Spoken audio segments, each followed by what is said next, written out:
Vous connaissez Butagaz, les bonbonnes de gaz, l'ours bleu, la marque. Depuis ces 3 dernières années, Butagaz s'est diversifié pour devenir un fournisseur multi-énergie au même titre qu'EDF et Engie. Maintenant, Butagaz vend aussi des copeaux, des granulés de bois, pour les poêles et les chaudières. Aujourd'hui, je reçois David Montserrand qui a lancé cette nouvelle activité.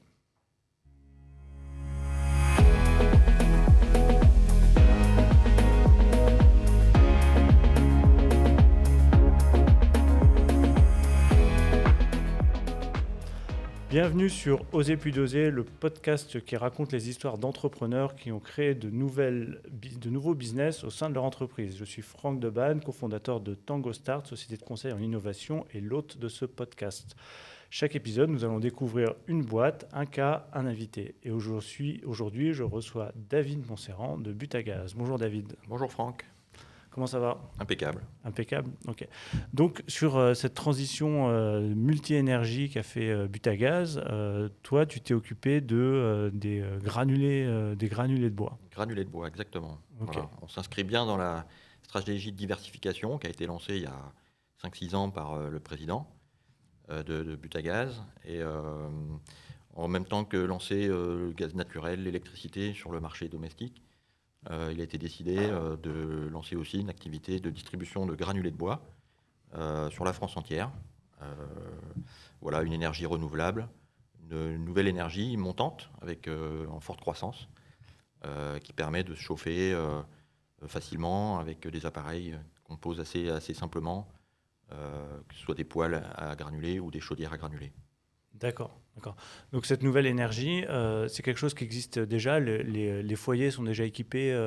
Oui, on en voit en France depuis une bonne dizaine d'années. Ça a commencé aux États-Unis bien avant.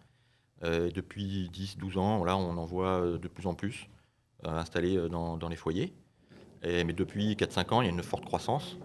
On entend beaucoup parler en ce moment avec la période de conversion des chaudières fuel.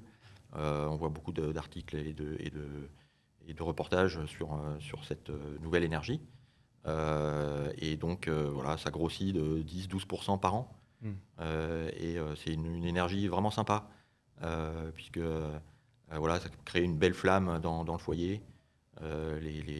C'est économique et voilà, c'est confortable. Ouais. Tu me disais, pour lancer cette nouvelle activité, c'était pas une idée que tu as eue toi, mais c'est un mandat, une demande que le management a fait et que donc un poste, une responsabilité que tu as pris.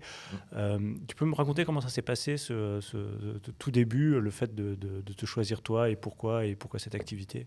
Oui, en effet, donc ça faisait partie des pistes de réflexion de l'entreprise, cette diversification. On a examiné un certain nombre de nouvelles énergies à proposer au public. Comme je l'ai dit, comme c'est une énergie en forte croissance, une énergie renouvelable, c'est très intéressant de pouvoir investir et s'investir dans cette énergie-là. Donc il était question effectivement de lancer cette nouvelle activité en 2017. Personnellement, moi, juste avant, je m'occupais de l'accélérateur de start-up qui s'appelle Zagatube, qui était qui a initié la démarche d'open innovation de l'entreprise. Depuis 2014, je m'occupais de cet accélérateur-là. Voilà, j'ai pu côtoyer de nombreux entrepreneurs, des start-upers qui ont lancé leur activité. J'ai essayé au sein de l'entreprise d'apporter une nouvelle démarche de travail, d'innovation, en allant chercher des idées à droite, à gauche, à l'extérieur de l'entreprise. Et puis de dynamiser cet esprit, d'apporter cet esprit d'initiative auprès des collaborateurs. Donc, effectivement, le comité de direction a pu voir. J'aimais bien un peu lancer des activités et lancer de nouvelles démarches. Naturellement, je pense, m'ont proposé de lancer cette nouvelle business unit au sein de l'entreprise. D'accord. Voilà. Donc, j'ai pas hésité très longtemps pour lancer, malgré les risques qu'on pouvait y avoir. On partait de zéro, on partait de rien. Ouais. Et avec un challenge supplémentaire sur un timing assez serré pour pouvoir arriver sur le marché. Ça s'est fait en 6 mois. Le temps de de dire oui et puis de lancer les premiers granulés de bois sur le marché. Donc en 2017, le management te dit tiens, David, on voudrait lancer ces initiatives, est-ce que tu peux t'en occuper Voilà, Et 6 mois après, vous livrez des. D'accord, c'est rapide. c'est rapide, oui, tout à fait. Ouais, ouais. La décision était prise, il fallait avoir quand même un petit peu de temps pour proposer une offre satisfaisante, mettre en place toute une supply chain, c'est vraiment un métier très, très logistique. Un site internet, qui n'est pas le moindre, hein, puisque sans site internet, on ne peut pas vendre. Hein, puisqu'on a décidé de lancer tout de suite la commercialisation via un site de e-commerce. Qui s'appelle Granulé de bois, granulédebois.butagaz.fr. D'accord. Voilà, donc c'est pas une mince affaire de créer un site e-commerce à partir de rien. C'était le premier site e-commerce de Butagaz. Proposer un site qui fonctionne avec des solutions de paiement intégrées, et puis ensuite une prise en charge des commandes par un service client qu'il a fallu monter également pendant l'été, et puis trouver du produit, et puis trouver un moyen de livrer à domicile. Ouais, parce que c'est un métier complètement différent en fait. Ça ressemble un petit peu à ce qu'on fait pour le gaz en citerne, hein, puisqu'on va livrer de l'énergie chez les gens. Ouais. Par contre, là, la livraison à domicile, c'est une tonne de granulés qu'on vient installer dans le garage. D'accord. Donc là, on a besoin d'avoir accès au garage des clients, ou enfin au moins une porte ouverte pour pouvoir rentrer. Ouais. Et donc là, c'est présence obligatoire du client, donc une planification logistique plus compliquée. Et puis, voilà. Après, le système logistique...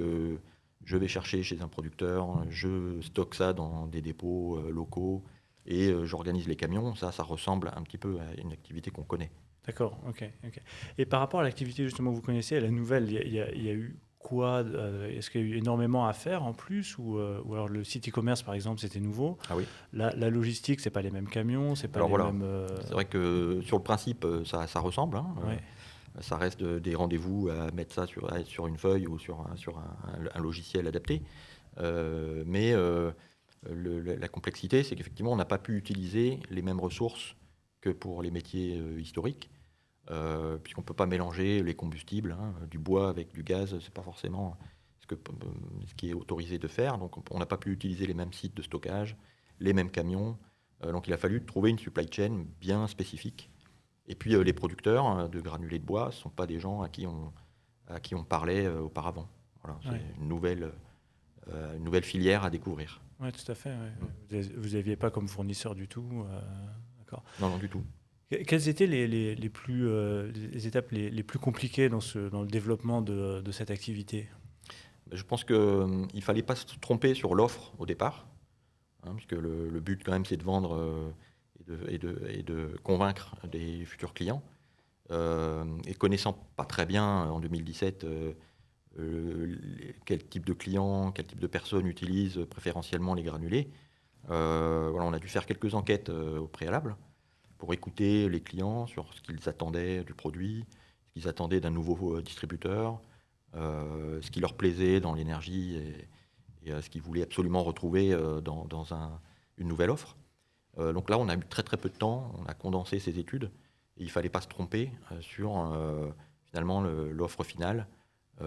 Et on a opté pour une solution plutôt premium, facile à commander, et avec en apportant les facilités possibles de paiement, de créneaux de livraison, etc. D'accord. Et en privilégiant aussi la qualité. Et donc ça a été une étape où on avait peu de temps pour réaliser cette enquête et bâtir l'offre. Vous avez parlé à combien de personnes pour Très peu, une cinquantaine de personnes. Ouais. Donc il a fallu les réunir et puis leur poser les bonnes questions, faire la synthèse. Ouais. Et ensuite, l'offre, elle est déclinée sur le site internet, elle est déclinée sur les packaging, sur le sac. Bien sûr. Et là, c'est pareil, on a des délais incompressibles pour créer un site, faire imprimer les sacs. Donc on a bien travaillé en pleine période estivale en plus. Donc c'est juillet-août, vous avez fait ces 50 interviews. Un petit peu avant, on a fait les interviews en mai-juin, on a finalisé les offres fin juin, Et le site internet à partir de juillet-août, voilà, création d'un site e-commerce en 2 mois, clé en main. Ouais, Voilà. ouais. Et on parlait justement des différences entre ce que fait Butagaz maintenant et ce que vous faites maintenant. Pour faire ce site e-commerce, vous aviez les compétences en interne ou vous avez été chercher ça en externe? Il a fallu aller chercher en externe et s'appuyer sur des partenaires, hein, voilà, qui nous ont bien aidés, bien compris notre besoin. On est bien tombé quand même à ce moment-là. Un bon partenaire qui a su, à partir de très peu de données, hein, on n'a pas eu beaucoup de temps de faire un cahier des charges très très détaillé sur ce qu'on attendait, mais beaucoup en interview, a bien compris ce qu'on attendait et a pu développer le site. Et on a fait vraiment à la méthode agile, je développe un petit peu, je teste, je développe un petit peu, je teste. Et voilà, malgré cette période de vacances, on a bien travaillé. Donc forcément, on avait un site avec peu de fonctionnalités, mais qui fonctionnait quand même, voilà, qui faisait le job, quoi. Suffisamment pour prendre les premières commandes. Voilà. Ouais, tout à fait. Ok.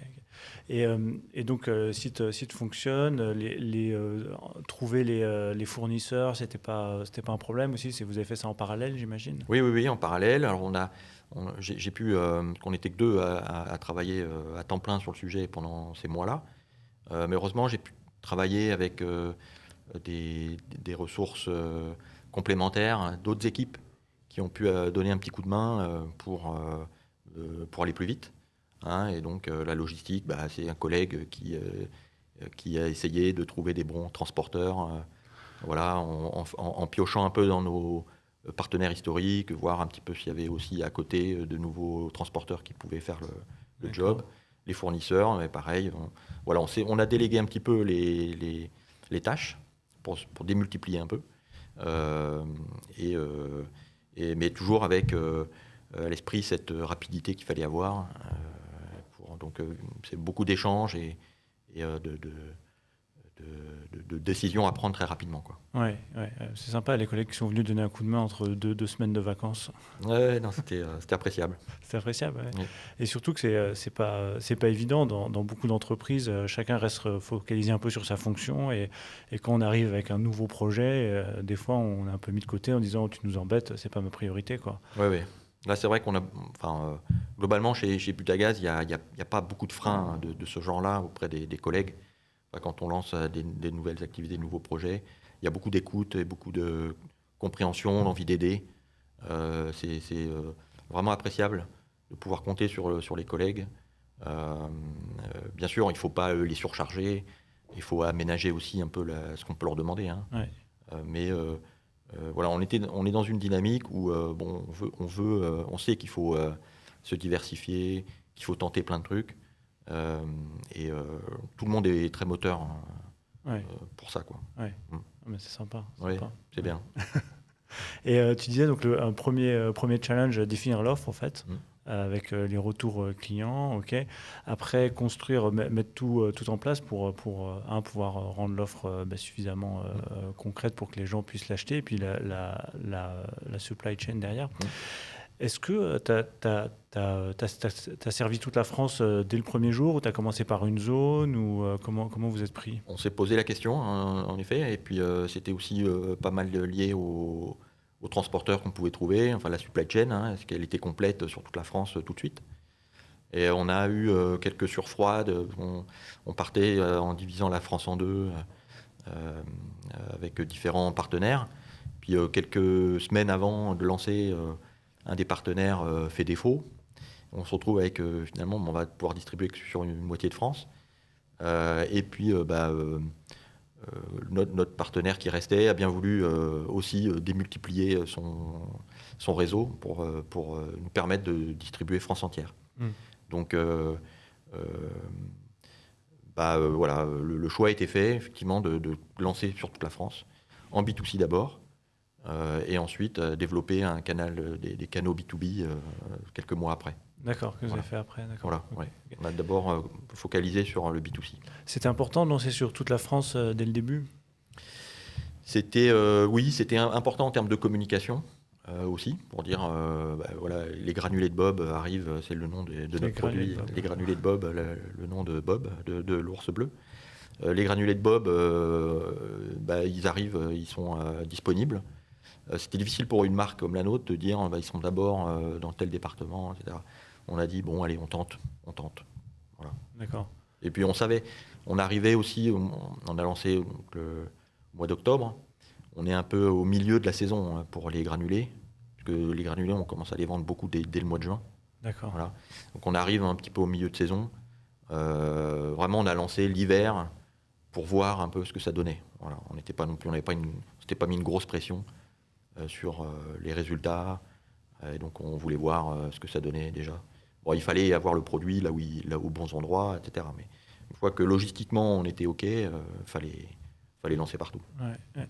Et pour la communication, vous avez réutilisé des choses que vous aviez chez Butagaz, vous avez fait quelque chose complètement différent, parce que ce n'est pas forcément les mêmes clients, j'imagine. C'est pas forcément les mêmes clients. On a dû apprendre aussi à faire de l'acquisition digitale. Donc c'est un nouveau métier et qui est maintenant passer vraiment, comme on lance de nouveaux business, là on a lancé le photovoltaïque, l'isolation, tout ça c'est de nouvelles activités qui nécessitent une acquisition digitale importante. Donc on a été un peu les précurseurs pour faire venir les gens et les faire acheter. Le gaz naturel, l'électricité aussi nécessitait de faire de l'acquisition digitale. Donc c'est un peu différent à ce moment-là. C'est franchement un peu différent en termes de communication. Ouais. Voilà. On ne cherchait plus à faire de la recherche de notoriété, mais à faire de l'acquisition, avoir un vrai ROI sur l'investissement qu'on faisait. Voilà. Et du coup, vous avez fait ça en interne ou en externe, la communication au début? On avait des partenaires pour apprendre un peu le métier. Donc on s'adresse à des agences. Et là, on a pu bénéficier de l'expertise des collègues qui ont lancé gaz naturel et électricité en même temps que nous. Ils avaient un fort background d'acquisition digitale. D'accord. Donc ils nous ont bien aidés sur les techniques, l'investissement qu'il fallait mettre et également utiliser les agences qui avaient été aussi embarquées à ce moment-là. D'accord. Voilà. D'accord. Et est-ce que la création de cette activité a fait monter en compétence les équipes marketing, communication Ah oui, il n'y a pas de problème. Et oui, maintenant, on a créé une équipe digitale dédiée, qui transverse, qui va pouvoir travailler sur l'acquisition aussi sur les énergies historiques. On a vu que c'était incontournable, en fait, la digitalisation, le marketing digital. Donc, ça a pu, effectivement, ça a accompagné la transition de l'entreprise dans ce domaine-là. Ouais.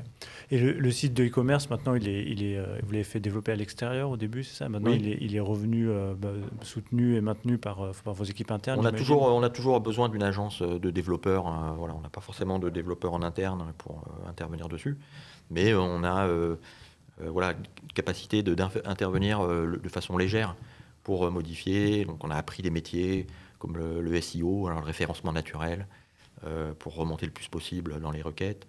Ouais. Et des métiers, le SEA, le référencement payant, toutes les techniques. On a des gens, les traffic managers maintenant, qui sont capables de nous orienter, de nous aider sur la meilleure façon, au meilleur coût, de faire de l'acquisition. Ouais. Donc on externalise toujours un peu certaines des activités, mais on a besoin d'avoir des gens en interne pour faire de l'acquisition. Pour faire de la stratégie, c'est en interne. Ouais. Et puis après...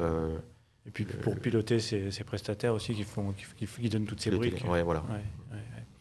Et donc le lancement de cette nouvelle activité, ça en est où maintenant? Ça a bien grandi? Est-ce que c'est un succès entre guillemets ou c'est encore vivotant? Est-ce que ça compte comme une ligne significative Ça commence à être significatif en termes de chiffre d'affaires. Là, on n'est plus inexistant. On fait, après 3 ans, on est à 10 millions d'euros de chiffre d'affaires. 30 000 clients à peu près. Ouais. Donc une bonne croissance. Dire que c'est un succès, c'est tôt, parce que on a réussi à fidéliser les clients, le truc tourne, la machine tourne. Ouais. Maintenant, il y a énormément de réglages à faire pour que ce soit vraiment satisfaisant et qu'on puisse et que ça devienne un résultat significatif chez Butagaz, quoi. D'accord, significatif en termes de marge plutôt Oui, voilà, ce qui reste à la fin, oui. Ouais. Ouais. Et là, il y a plein de réglages à faire. On n'est pas au bout du chemin. Ouais. 3 ans, c'est tôt. Ah oui, On a besoin encore de quelques temps pour... Ouais, ouais, ouais. Après, la rentabilité, c'est un choix. Et effectivement, on peut décider de réinvestir les profits dans le business ou effectivement le faire rentable et peut-être compromettre la croissance, peut-être, dans ce cas-là. Et d'accord, bah, c'est pas mal. Alors, si 3 ans, c'est une belle histoire déjà. Euh, je voulais voir, donc toi, comme des entrepreneurs, c'est leur idée qui pousse et qui arrive à quelque part.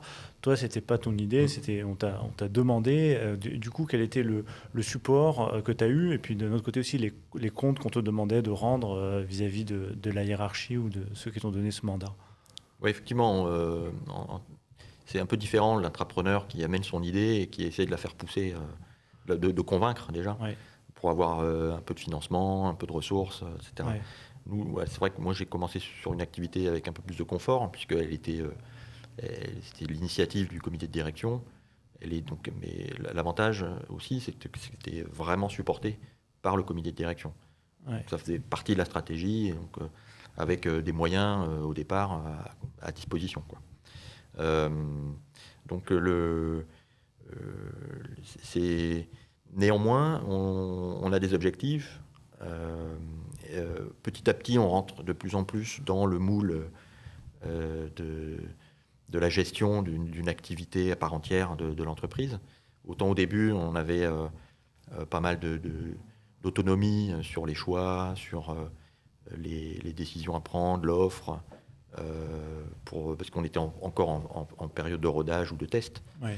Petit à petit, l'activité devenant significative, on nous demande de plus en plus de comptes, de, voilà, de respecter les objectifs, etc. Donc, Ouais, ouais. Et justement, les objectifs, c'était quoi les premiers objectifs que tu as eus? C'était de lancer l'activité dans les 6 mois ou non, on n'était pas court terme comme ça, étant donné que c'était une activité toute récente. Euh, Moi, j'ai la chance d'avoir un comité de direction qui laisse faire les choses, enfin qui laisse du temps au temps pour y arriver. Donc on n'était pas à 6 mois, t'en es où, etc. On savait que on était sur de la durée, sur du moyen terme, et donc il y a quelques années où on a quelques années pour prouver. Hmm. Voilà. Donc, tu avais un an de période ou un an et demi, je ne sais pas, de période où tu devais sortir quelque chose qui marche, quoi. C'est ça. Voilà, C'était voilà, un peu voilà. ça, d'accord. Voilà. C'était plus ça. Et en appuyant beaucoup sur la qualité de ce qu'on propose. On ne peut pas non plus, en distribuant quelque chose sous notre marque, euh, même si elle est toute récente, cette activité-là, on ne pouvait pas faire quelque chose de mauvaise qualité, parce qu'on on a une réputation, on a un niveau de service à proposer, à Ouais. soutenir. Donc Ouais. voilà, une des choses aussi qui était prépondérante, c'est d'apporter un service de qualité. On ne peut Ouais. pas se permettre de faire un truc à moitié, quoi. Oui, c'est ça, c'est ça. Donc, il y avait la protection de la marque à travers la Voilà. satisfaction client et la perception. Voilà. Il y a un niveau d'exigence qui était assez élevé, qui est Ouais. toujours Ouais. élevé. Ouais. Voilà. Tu penses que ça t'a influé sur certains choix au début? Oui, clairement, voilà, on ne pouvait pas faire du low cost. Ouais. Bon, on ne fait pas du low cost. Donc voilà, il fallait un niveau de prestation, de la livraison à domicile qui soit bien faite, donc du matériel, donc des investissements. Peut-être qu'en lançant une activité sans le support de but à gaz, enfin voilà, quelqu'un tout seul peut se permettre d'avoir des niveaux de prestation peut-être un peu inférieurs. D'accord. On ne pouvait pas, nous, Ouais. vis-à-vis de la marque. Et après, donc, ce support t'a aidé aussi pour peut-être ouvrir des portes vers, enfin peut-être c'est peut-être la culture, je sais pas, mais vers les collègues pour qu'ils te donnent un coup de main, etc. C'est le fait que ce soit soutenu même demandé par le comité de direction, est-ce que ça t'a aidé, tu penses? Alors oui, en fait, c'était assez naturel de demander le support des collègues plutôt que de faire l'acquisition de ressources spécialisées pour la logistique, etc. C'était naturel de s'adresser à l'informatique, c'était naturel de s'adresser à des collègues qui ont une certaine maîtrise, puisque comme on l'a dit tout à l'heure, les camions, bon, ça reste des camions. La planification, ça reste de la planification. Donc on a déjà l'achat de produits, c'est aussi on achète des tonnes de gaz depuis toujours, quoi. Ouais. Donc c'était naturel de s'adresser, d'avoir un peu d'appui des collègues des autres services. Ouais. Voilà. Ouais. Donc on a bien grandi avec eux. Ils nous ont donné un bon coup de main, toujours, hein, d'ailleurs, toujours, de plus en plus, en fait. Et là où c'est un petit peu plus difficile que si on avait des ressources en propre, pour nous, dédiées, c'est qu'il faut jongler avec les priorités. Voilà. Ils étaient contents, nos collègues, et contents de pouvoir changer un petit peu de domaine, De projet, de produits, je pense que c'était une nouveauté aussi. Et donc ils ont adhéré assez facilement. Maintenant, il y a des fois, leur métier prend le dessus. Hein. Leur métier d'avant prend le dessus. Et il faut faire avec les priorités. Et donc, des fois, avec un peu moins de ressources que ce qu'on voudrait. Ouais. Ce que je trouve extraordinaire dans ton histoire, c'est que souvent, ceux qui arrivent à lancer des nouveaux business doivent s'isoler d'une certaine manière du reste du business et au contraire ne pas utiliser certaines ressources du business parce que ça les ralentit. Des procédures qui, les achats font que ou autres, ou l'informatique des fois font que maintenant, mais ça on peut pas. Mais toi, au contraire, tu as fait avec eux. Par exemple, pour l'informatique, avant d'aller chercher une agence qui te fait le site de e-commerce, est-ce que tu as demandé en interne et c'est eux qui t'ont recommandé le... Oui, on a fait ça avec vraiment la patronne de l'informatique de l'époque, là, qui nous a aidé à choisir l'agence. D'accord. Parce qu'elle connaît mieux, disons, les systèmes de sécurité qu'il faut respecter, etc. Donc, oui, on a dès le début embarqué certaines équipes pour nous aider à faire ça dans les règles, quoi. Je ne sais pas si tu te rends compte de cette différence de ce qui s'est passé chez Butagaz, ce qui aurait pu se passer dans une autre boîte, et tu te dis c'est quoi les facteurs de succès au fait autour de la réussite de ton projet, de tout le support que tu as pu avoir de l'entreprise en interne selon toi? Ah oui, mais enfin, je connais ma chance, moi. Hein. C'est clair que et que les collègues soient emballés par le projet, qui participent de bonne vraiment avec volonté, motivation, etc. C'est une première chance. Qu'en plus ce soit appuyé par le patron, c'est aussi, ça fait mieux passer les messages. Hein, et ça, bon, c'est les facteurs de succès évidents. Évident. Maintenant, il y a des contreparties à ça. Hein, comme je dis, peut-être une agilité moindre parce qu'il faut attendre que telle ou telle équipe soit disponible. Il faut respecter les procédures. Et de plus en plus, au début, comme je disais, on a un peu plus d'autonomie, mais là, il faut qu'on rentre vraiment dans le canevas sur certains sujets. Et donc, il y a les contraintes, mais il faut accepter ces contraintes parce que ça donne quand même des avantages importants, quoi. Mais qui n'a pas compromis le succès du projet. Et même, j'ai l'impression, en 6 mois, c'est pas beaucoup. Je pense qu'il y a beaucoup de startups qui se disent qu'ils n'arrivent pas à s'imaginer un lancement dans les 6 mois voilà. Et puis bon, j'imagine l'appui de la direction, ça a donné un peu de financement aussi qui a fait que vous avez pu aller plus vite sur certains points. Oui, clairement. En communication, par exemple, je pense qu'il n'y a pas beaucoup de startups qui, au bout de 9 mois, peuvent se permettre de faire de la radio ou de la télé. Donc, nous, dès la première année, l'été suivant, on a pu mettre en place une campagne radio. Donc là, effectivement, c'est une force de pouvoir profiter de ses moyens, quoi. C'est marrant, j'aurais pas pensé ça comme mode de communication sur du digital, mais Alors, mais clairement, on a essayé, hein, mais c'est aussi ça a été possible parce que ça faisait parler de la marque aussi. Oui, c'est ça. Donc, l'effet, c'était double. Voilà, l'effet, ça montre aussi que Butagaz se diversifie, ça accompagne le message de multi-énergéticien, quoi. Et dans cette expérience, est-ce que ça t'a fait grandir? Toi, comment ça t'a changé? Est-ce que ça m'a fait changer? Je suis pas sûr. Je suis pas sûr. Disons que c'était une évolution presque naturelle. Moi, je suis rentré chez Butagaz en mettant en place un service technique, en lançant l'accélérateur startup. Voilà, je suis dans cette continuité en fait de nouvelles activités. Maintenant, notre unité elle appartient à une direction, c'est nouveau business. Donc, on est en plein dedans, quoi. Donc, finalement, c'est plus une évolution naturelle de mon parcours. Ouais. Est-ce que ça m'a fait changer? J'ai appris plein de trucs. Ça, quand en fait, tu gères tout seul, enfin tout seul, heureusement j'ai une équipe, mais il faut s'occuper de tout, quoi. C'est là où on retrouve un petit peu l'esprit start-up, où il faut savoir tout faire en même temps, et du commerce, et du marketing, et du digital, la com, de la logistique, etc., et de la relation client. Bon, il faut toucher à tout, et voilà, c'est super d'avoir pu euh, profiter de cette opportunité-là pour développer des compétences en plus. Ouais. Ok. Ouais, tu étais déjà un petit peu dans le mode entrepreneurial déjà Oui. et tu n'étais pas dans les opérations et donc tu n'as pas eu forcément, pour toi c'était une continuité de ce que tu faisais avant, mais pouvoir l'appliquer vraiment concrètement Ouais. à ton propre projet. Ouais. Ouais.